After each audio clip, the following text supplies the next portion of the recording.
As you all probably know, the NBA's trade deadline is quickly approaching. We have less than 2 weeks before trading will be done for the season, which means that in the coming days, we should be in for a multitude of players being on the move. No team is perfect as is, and every team has different sets of goals, and because of that, every team could potentially be in the market looking to help themselves get closer to accomplishing those goals. For today's video and tomorrow's video, we'll be going through every team in the NBA, identifying the one player they should be looking to shop on the trade market, with each selection having different reasoning case by case. In this video, we'll be going through the teams in the Eastern Conference, then in tomorrow's video, we'll be going through the teams in the Western Conference, so be sure to stay on the lookout for that as well. Before we start though, I want to thank PrizePicks for sponsoring this video. PrizePicks is the perfect service for all of us basketball fans here because when you're involved, it makes watching games every night so much more fun and engaging. Basically, it's an application that provides you with lines on all kinds of individual player props, such as points, rebounds, assists, and three-pointers made amongst others, and you simply have to choose whether you believe they will record over the set amount in the line or under the set amount in the line. Make your selections, wager however much you want to, and if your picks hit, you can win some big money. For some picks I'm looking at making in today's games, I'm thinking of going with Desmond Bane to score over 17.5 points, Klay Thompson to make over 2.5 threes, and Andre Drummond to grab over 11.5 rebounds. If this sounds at all intriguing to you, then go use the link down in the description of the video to sign up today and use promo code REFERENCE to receive a 100% deposit match bonus up to $100. Once again, thank you to PrizePicks for sponsoring this video. Now let's get back to the topic at hand. Going in alphabetical order, we'll start with the Atlanta Hawks, and the player they should shop before the trade deadline is John Collins. The Hawks were one of the first teams to strike a deal when they sent out Cam Reddish, who would have been the obvious selection for this list today, but since he's already gone, they could address the awkward Collins situation.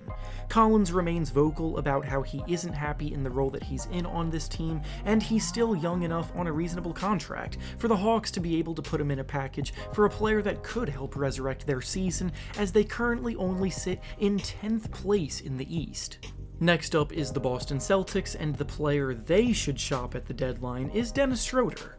NBA reporter Mark Stein has discussed the fact that the Celtics are looking to shed Schroder and his salary without taking any salary back in return, basically hoping for addition by subtraction.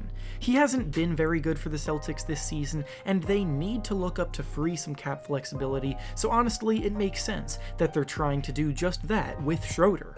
Up next is the Brooklyn Nets, and the player they should look to shop before the deadline is Nicolas Claxton.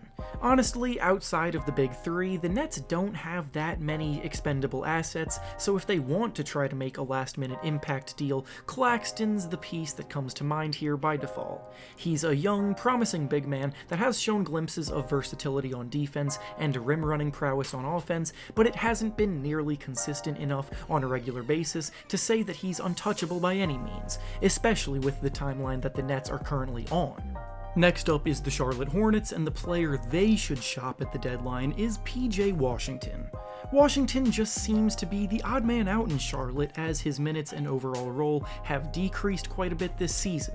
He's a capable and reliable stretch four who can play the role of the glue guy in a lineup very well, but this is also the last year of his contract, so a decision on his future needs to be made. The Hornets already have a lot of money tied up in their current core, and both Miles Bridges and LaMelo Ball are going to be getting big money extensions soon as well, so it would be wise to try to get some assets in return for Washington, seeing as they are unlikely to re-sign him. Up next, we have the Chicago Bulls, and the player they should be shopping is Coby White. There have been rumors that the Bulls have held talks with teams about a Coby White deal, and it makes sense, because again, he seems to be the odd man out on a Bulls team looking ready to contend now.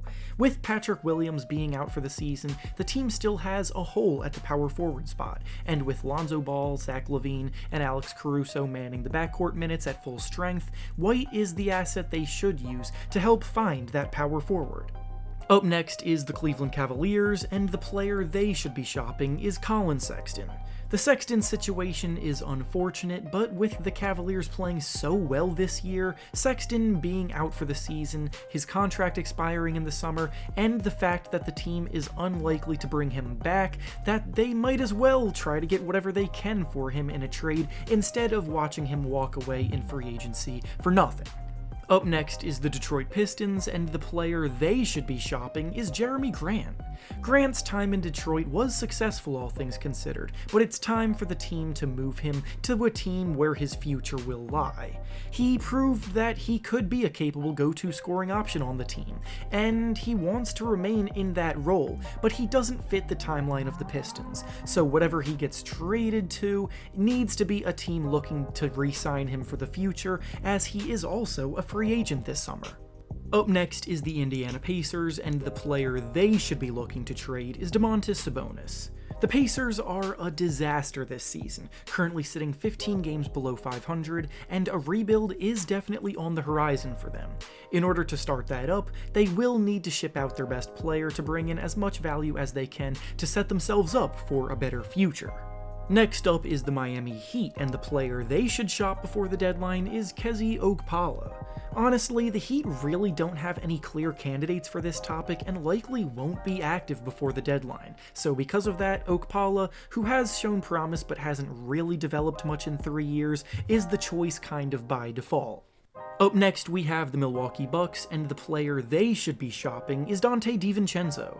As has been a common theme in this video, Divincenzo is also going to be a free agent this summer, and because of his extended absence due to injury, the Bucks have done well finding players that can fill the void in his absence, which may be preparing themselves for a future without him altogether. Divincenzo has shown he can shine in the fifth starter role, doing all the little things to help win games, so he should hold plenty of value on the market. Next up is the New York Knicks, and the player they should be shopping is Kemba Walker. The Knicks are also a mess this season, and the Kemba Walker experience clearly hasn't been working for them, all things considered. The Knicks are probably better off giving some of their younger players more runtime, and Kemba would be better off in a reduced role on a team that could actually use someone with his skill set. Up next, we have the Orlando Magic, and the player they should be looking to trade is Mo Bamba. Bamba has had a pretty strong season this year, showing off his shot-blocking prowess, shooting ability, and rebounding at a career-best rate. The issue, though, is that the Magic have already paid guys like Jonathan Isaac and Wendell Carter in their front court, so I feel like they would be less inclined to hand out another hefty contract extension to a player at those positions. Next up is the Philadelphia 76ers, with the most obvious selection of the day on this list being Ben Simmons. There's not much else to say here that hasn't been said a million times regarding the Ben Simmons situation, so because of you all already knowing why he's here, I won't waste any more time on this one.